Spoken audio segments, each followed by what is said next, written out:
మీ కుటుంబానికి ఈరోజు మీ అందరూ తెలుసు ఒక సంఘం ఈరోజు ఎలాంటి మీకు సెక్యూరిటీస్ మార్కెట్ లేకుండా 20 లక్షల వరకు ప్రతి గ్రూప్ కూడా మీకు ఇస్తున్నారు. మీ ఈరోజు ఆ వడ్డీ కూడా ప్రభుత్వం ఇవ్వడం అనేది చాలా సాంస్కృతిక నిర్ణయం. నిన్న ప్రభుత్వమే ఒక పెద్దగా గౌరవ ఉప ముఖ్యమంత్రి గారు రాష్ట్ర ప్రధాన కార్యదర్శి వచ్చిన తర్వాత 3వసారి స్వయం సహాయక సంఘాలలో లోన్ తీసుకున్నారు. లోన్ మీరు కట్టిన అమౌంట్ మీ అకౌంట్లో పడిందమ్మా.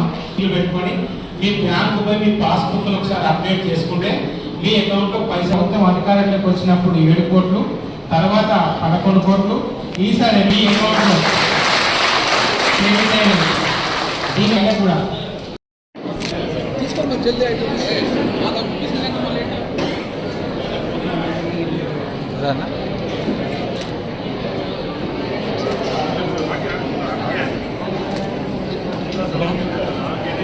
ఈరోజు రాజన్న సిరిసిల్ల జిల్లాలో మహిళల అభివృద్ధి కోసం మహిళా తల్లందరినీ కూడా కోటీశ్వరాలుగా మార్చాలి, 1 కోటి మంది మహిళలను చెప్పని గౌరవ ముఖ్యమంత్రి రేవంత్ రెడ్డి గారు తీసుకున్నటువంటి పిలుపులో భాగంగా వారి ఆత్మ గౌరవాన్ని పెంపొందించేటువంటి కార్యక్రమాలు అమలు చేస్తూ ముందుకు పోతున్నటువంటి సందర్భంలో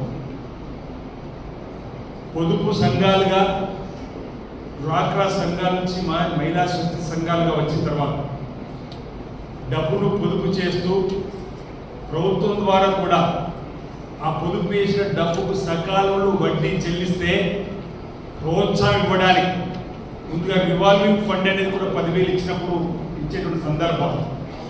ఆ తదుపరి సకాలంలో చెల్లించేటువంటి గ్రూపులకు పావుల వడ్డీకి రుణాలు ఇచ్చి వీళ్ళలో ఒక నూతన ఉత్సాహాన్ని తీసుకొచ్చింది అన్నది కాంగ్రెస్ ప్రభుత్వం, ఇందిరమ్మ రాజ్యం అన్నాడు వైఎస్ రాజశేఖర్ గారు. ఆ తర్వాత వడ్డీ లేని రుణంగా కూడా పావుల వడ్డీని ఎత్తివేసి పూర్తి స్థాయిలో సకాలంలో కట్టే వారికి కూడా ఇచ్చే కార్యక్రమాన్ని కిరణ్ కుమార్ రెడ్డి గారు ముఖ్యమంత్రినప్పుడు కాంగ్రెస్ ప్రభుత్వంలో ప్రారంభం చేసే సందర్భం మీ అందరికీ కూడా గుర్తు. ఆ తర్వాత మధ్యకాలంలో స్వశక్తి మహిళా సంఘాల గురించి చర్చించుకోవడానికి కానీ కూర్చోవడానికి కానీ పట్టించుకున్నటువంటి సందర్భంలో 2010లో 2018 ఎన్నికల కంటే ముందు రాహుల్ గాంధీ గారు హైదరాబాద్ వచ్చినప్పుడు మహిళా స్వశక్తి సంఘాలతో సమావేశం ఏర్పడేసి సకాలంలో కట్టేటువంటి వడ్డీకి ఎందుకు కట్టలేని చెప్పంటే 1 సంవత్సరం తిరిగి ఆ ప్రభుత్వం ఆనాడు వడ్డీ చెల్లించింది తప్ప తిరిగి ఆ తర్వాత మహిళా సంఘాల ఊసే పట్టని అసలు ఆ మంత్రివర్గంలో మహిళా తల్లి లేకుండా జరిగినటువంటి తీరు మీరు చూసి ఆ రోజుల్లో. కానీ ఈరోజు మార్పును కోరండి, ఇందిరమ్మ రాజ్యం తీసుకురావడానికి మీ సహకారం కావాలంటే మీరు ఇచ్చినటువంటి ఆశీస్సులు ఆధారాలతోటి ఈ రాష్ట్రంలో ఇందిరమ్మ ప్రభుత్వం ఏర్పడి రేవంత్ రెడ్డి గారు ముఖ్యమంత్రి అయిన తర్వాత ఈ మన ప్రాంతంలో మహిళా తల్లులకు చేసినటువంటి కృషిని ఒకసారి మనం చూస్తే, ఒకసారి చర్చించుకుంటే రాజన్న సిరిసిల్ల జిల్లాలో 12 మండల సమాఖ్యలు 411 గ్రామీణ సంఘాలతోటి 10,236 స్వశక్తి సంఘాలు ఏర్పడేసుకొని 1,17,000 పైచిలకు మహిళా తల్లుల స్వశక్తి సంఘాల్లో సభ్యురాలుగా చేర్చుకొని వారికి పొదుపులో భాగంగా వారిని అర్థికంగా ఎదిగేటువంటి కార్యక్రమాన్ని ఈ జిల్లాలో సక్రమంగా జరుగుతున్న తీరులో ఈ ప్రభుత్వం వచ్చినాక ఇది 3వ విడత. సకాలంలో వడ్డీ చెల్లిస్తున్నటువంటి మహిళా తల్లుల్ని గుర్తించి వారికి ఇచ్చేటువంటి కార్యక్రమం ఎవరు ఊహకందని గత ప్రభుత్వం పట్టించుకోలేదు. పిల్లల్ని మహిళా తల్లులు కానీ ప్రభుత్వం పట్టించుకున్న నిదర్శనంగా నేను ఇక్కడ అంకెలతో సహా చెప్పడం కోసం ప్రయత్నం చేస్తున్నాను. రాజన్న సిరిసిల్ల జిల్లాలో డిసెంబర్ 2023 ఆ తదుపరి ప్రభుత్వం వచ్చిన తర్వాత ఇప్పటికి 2 సార్లు 8,552 సంఘాలకు 19 కోట్ల 10 కోట్ల లక్షలు ఇప్పుడు 2 సార్లు ఇచ్చుకున్నాం. ఇది 3వసారి రాజన్న సిరిసిల్ల జిల్లాలో 8,871 సంఘాలు సకాలంలో కట్టిన గుర్తించి 8 కోట్ల 12 లక్షల రూపాయలు ఈ రోజు మనం విడుదల చేసుకుంటున్నాం. ఇది ఇందిరమ్మ రాజ్యానికి గత ప్రభుత్వం తేడా. మహిళా తల్లులకు అరుదైన గౌరవాన్ని ఇచ్చేటువంటి సంస్కృతి ఈరోజు ఇందిరమ్మ రాజ్యంలో. ఇందిరమ్మ అంటే ఇండియా, ఇండియా అంటే ఇందిరమ్మగా. ఇందిరమ్మ 1984 సంవత్సరంలో ఉగ్రవాద గుళ్ళకు బలై నేటికి 41 సంవత్సరం దాటిన ఇందిరమ్మని యాది చేసుకొని ఇందిరమ్మ రాజ్యం తీసుకుని వస్తున్నామంటే ఆనాటి ఆ మహిళా తల్లి ఆ ఒక్క మహిళ ఈరోజు పరిపాలించిన తీరులో తీసుకొచ్చినటువంటి చక్కటి సంస్కరణలు కానీ పేదవారికి చేదోడుగా ఉండేటువంటి కార్యక్రమాలు కానీ ఈనాటికి గుర్తుండే విధంగా అందుకే ఇందిరమ్మ రాజ్యం తెస్తామంటే ప్రజలు ఆశీర్వదించారు. కాబట్టి ఆనాడు గరీబ్ అటువంటి నినాదం తీసుకోండి, కూడు గూడు గుడ్డ నినాదం తీసుకోండి, బ్యాంకుల జాతీయకరణ తీసుకోండి, రాజ్యసభలు రద్దు చేసుకోండి, రద్దు చూడండి, పోడు భూములను పేదలకు పంపిణీ చేసి పట్టాలిచ్చి ఆర్థికంగా పేదలను ఎదగడానికి చేసినటువంటి తీర్థనులు జాతీయ ఉపాధి గ్రామాలు నడుస్తుందంటే శ్రీమతి సోనియా గాంధీ మన్మోహన్ సింగ్ వచ్చినప్పుడు మీరు ఈ రాష్ట్రంలో దేశంలో పేదవాడికి అందే ఏ పథకము చూసుకున్నా అది కాంగ్రెస్ ప్రభుత్వ హయాంలో తప్ప ఏ ప్రభుత్వం తీసుకోలేదు. మీరు గూగుల్లో కొట్టి చూసినా మీకు మీరు ఆత్మవిమర్శ చేసుకున్నా ఏ పథకం గ్రామాల్లో పేదవాడికి అందుతుందంటే అది ఆనాటి ఇందిరమ్మ రాజ్యం నుంచి, నెహ్రూ గారి నుంచి, నాడు మన్మోహన్ సింగ్ గారు, పివి నరసింహరావు నుంచి, ఇక్కడ కూడా వైఎస్ఆర్ చెన్నారెడ్డి లేదా రేవంత్ రెడ్డి గారు పరిపాలించిన తీరులోనే పేదవాడికి సంక్షేమ కార్యక్రమం తప్ప మరొకటి కాదనమాట సందర్భం చెప్తూ ఈ రాజన్న సిరిసిల్ల జిల్లాలో ఈరోజు గంభీరపేట, ముస్తాబాద్, తంగలపల్లి, వీర్నపల్లి ఈ ఎల్లారెడ్డిపేటకి సంబంధించి మొదటి విడత 3,69,79,000 మీకు సకాలంలో వడ్డీ చెల్లించిన వారికి రావడం జరిగింది. రెండో విడత 5,90,27,000 రూపాయలు మీ ఖాతాలో పడ్డాయి. ఈసారి మూడో విడత 4,02,82,000 మీ ఖాతాలో పడుతున్నాయి. మొత్తం కలిపి నియోజకవర్గంలో సిరిసిల్ల నియోజకవర్గంలో 13,62,637,000 నియోజకవర్గం సంబంధించి ఇప్పుడే అక్కడ కూడా లెక్కలతో సహా అంకెతో సహా ఈ ప్రభుత్వం చిత్తశుద్ధికి నిదర్శనంగా మహిళా తల్లులను ఈరోజు ప్రభుత్వంలో భాగస్వామ్యం చేయడంతో పాటు ప్రైవేట్గా ఈరోజు భాగస్వామ్యాలలో వ్యాపార రంగంలో కానీ ఇతరత్ర ముందుకోవడం చేసే ప్రయత్నం చేస్తూ నిన్నటి రోజే ఉప ముఖ్యమంత్రి బట్టి విక్రమార్క గారు ఈ డబ్బును విడుదల చేస్తున్నాం, వెంటనే సకాలంలో మనకి అందించి ఏర్పాటు చేయమని బహుశా రాత్రి సాయంత్రం తర్వాత కలెక్టర్ గారికి వచ్చిన ఆదేశాల మేరకు మరి అప్పటికప్పుడే ఈ సమాచారం నుంచి ఈరోజు మధ్యాహ్నం 1 గంటకు ఈ కార్యక్రమాన్ని ఏర్పాటు చేసుకొని మిమ్మల్ని అందరూ ఆహ్వానించగానే వచ్చినట్టు మీ అందరికీ కూడా ఈ కార్యక్రమం పూర్తిగానే వెళ్ళి మీ గ్రామాల్లో కూడా గ్రామ సమైక్య సంఘాలకు ఈ ప్రభుత్వం ఇచ్చినటువంటి తీర్థనుల్ని చెప్పేటువంటి కార్యక్రమాన్ని మీ అందరూ కూడా చేయాలని సందర్భంగా నేను మనం చేస్తాం. 1-2 నిమిషాలు మనం చర్చించుకోవాల్సిన అవసరం ఉంది, మాట్లాడుకోవాల్సిన అవసరం ఉంది, సమాజానికి సమాధానం చెప్పుకోవాల్సిన అవసరం ఉంది. కాబట్టి 1-2 నిమిషాలు చెప్పే ప్రయత్నం చేస్తాం. 23 మాసాలుగా ఈ ప్రభుత్వం ఈ రాష్ట్రంలో అధికారంలో రేవంత్ రెడ్డి గారి నాయకత్వంలో పనిచేస్తుంటే ఒకరిద్దరు అక్కడక్కడ విమర్శ చేస్తున్నారు. ఏం చేసింది ప్రభుత్వం వచ్చిన 23 మాసాలలో ఈ ప్రభుత్వం వచ్చిన ఏం చేసింది అనమాట ఒకటంటున్నారు. 68 ఏళ్లుగా కాంగ్రెస్ పార్టీ వెళ్ళింది, ఏం చేసింది ప్రభుత్వం ప్రజలకు అని చెప్పిన మాట ఆ 2 అంశాలు మీకు చెప్పి, ఎందుకంటే మీ అందరూ కూడా గ్రామంలో మహిళా తల్లి ప్రభావితం చేసి చెప్తున్నటువంటి వాళ్ళు గ్రామ మహిళా సంఘాల గురించి చెప్పేటువంటిది కూడా వెళ్ళాల్సిన అవసరం ఉంది అని చెప్పే ప్రయత్నం చేస్తున్నారు. 68 సంవత్సరాలుగా కాంగ్రెస్ పార్టీ పరిపాలించిన మాట వాస్తవం. 22 మంది ముఖ్యమంత్రులు పరిపాలించినప్పుడు 70,000 కోట్ల అప్పుతో మన రాష్ట్రాన్ని అన్ని రంగాల అభివృద్ధిలో తీసుకుపోయిన మాట వాస్తవం. 2014 మీ అందరికీ తెలుసు, శ్రీమతి సోనియా గాంధీ తెలంగాణ కోసం మనం అందరం మహిళా తల్లులు బతుకమ్మ ఆడి వంట వార్పులో పాల్గొన్నారు, సకల జనుల శ్రమలో పాల్గొన్నారు. సోనియా గాంధీ గారు ఆలోచించి మనకు తెలంగాణ ఇచ్చింది. ఆ రోజు తెలంగాణ ఇచ్చిన రోజు మనకు తెలంగాణ మన గ్రామాల్లో ఓ ఇంట్లో 2 ఎదిగిన కొడుకులు పెళ్లి అయితే వేరు వచ్చినప్పుడు అప్పు కుప్ప వేరు వచ్చినప్పుడు కదా ఆ రోజు మన తెలంగాణ వేరు పడ్డ రోజు 70,000 కోట్ల అప్పు మనకు 16,000 కోట్ల నిల్వ ధనిక రాష్ట్రంగా మనం ఆ రోజు విడిపోయింది. ఆ 70,000 కోట్ల అప్పుకు సంవత్సరానికి 6,000 వడ్డీ కట్టుకోమని మనం ఆ రోజు బయటకు వచ్చిన తర్వాత తెలంగాణ భావోద్వేగంతో తెలంగాణ కోసం పోరాటం చేసిన ఒక పార్టీకి అధికారం ఇచ్చింది. నేను ఇప్పుడు ఇక్కడ 68 ఏళ్ళలో ఏం చేసింది అనేది కూడా చెప్పే ప్రయత్నం చేస్తున్నాను. అందుకే 68 ఏళ్లలో 22 మంది ముఖ్యమంత్రులు పరిపాలన చేసి కేవలం 70,000 కోట్ల అప్పు వేసి ఎందుకు వేసి ఆ అప్పు కూడా మనం తెలుసుకోవాలి.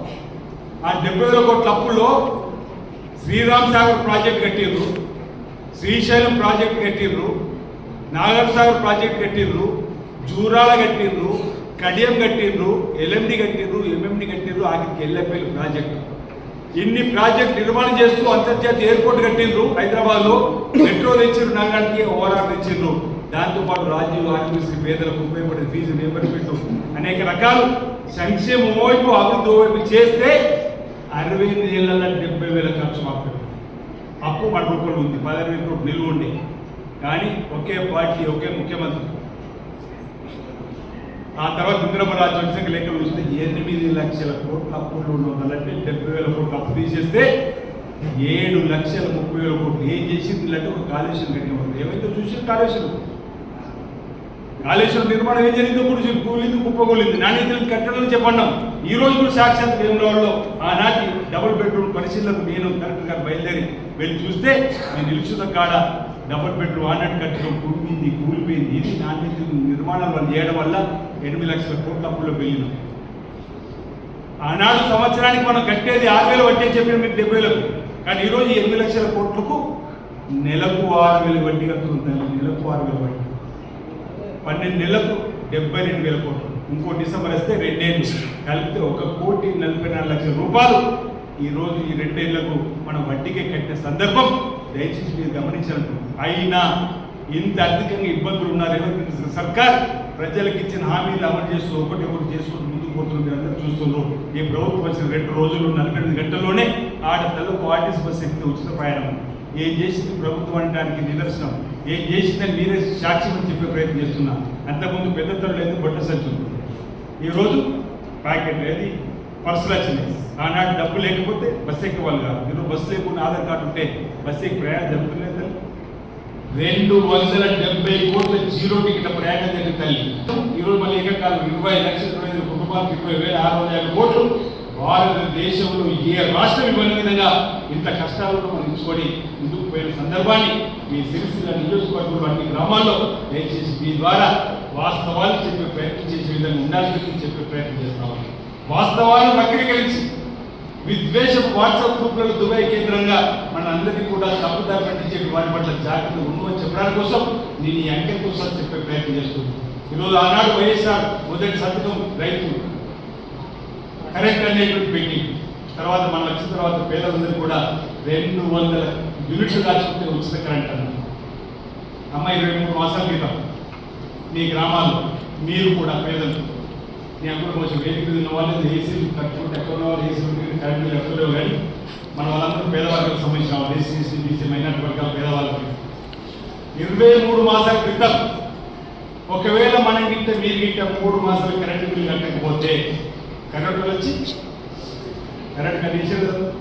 23 నెలలకి మీరు కరెంట్ బిల్లు కడుతున్నా కడతలేదు. కరెంట్ కట్టేదా అంటే ఈ ప్రభుత్వం పనిచేస్తుంది కదా అంటున్నా.